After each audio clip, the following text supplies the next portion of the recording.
هذا القرآن يوحدنا لطريق الخير يوجهنا الله تعالى أنزله ورسول الله معلمنا. ایک دفعہ سہارنپور میں جھگڑا ہو گیا. ایک جگہ تھی ہندوؤں کی، مسلمانوں نے قبضہ کیا ہوا تھا،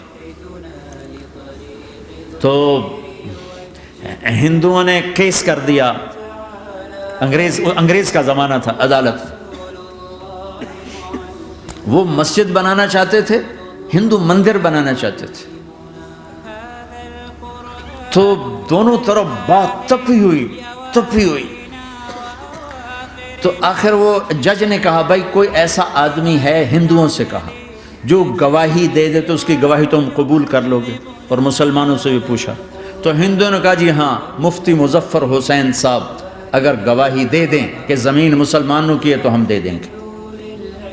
تو مسلمان بڑے خوش ہو گئے، مفتی مظفر تو آخر مسلمان ہے تو ہمارے حق میں گواہی دے گا. تھا ان کا قبضہ ناجائز.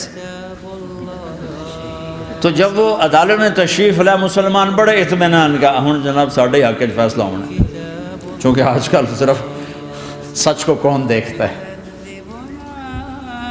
تو انگریز جج نے پوچھا ہاں جی مفتی صاحب آپ کیا کہتے ہیں؟ فرمانے لگے دیکھو جج صاحب، یہ زمین ہندوؤں کی ہے اور مسلمانوں نے قبضہ کیا ہوا ہے.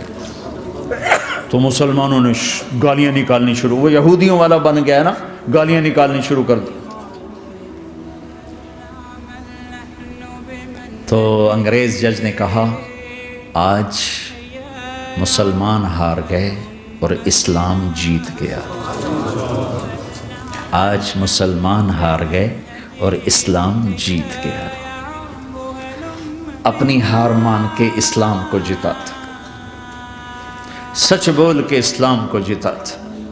جھوٹ کے ساتھی نہ بنو، سچ کے ساتھی بنو. الله تعالى أنزله ورسول الله معلمنا، ورسول الله معلمنا.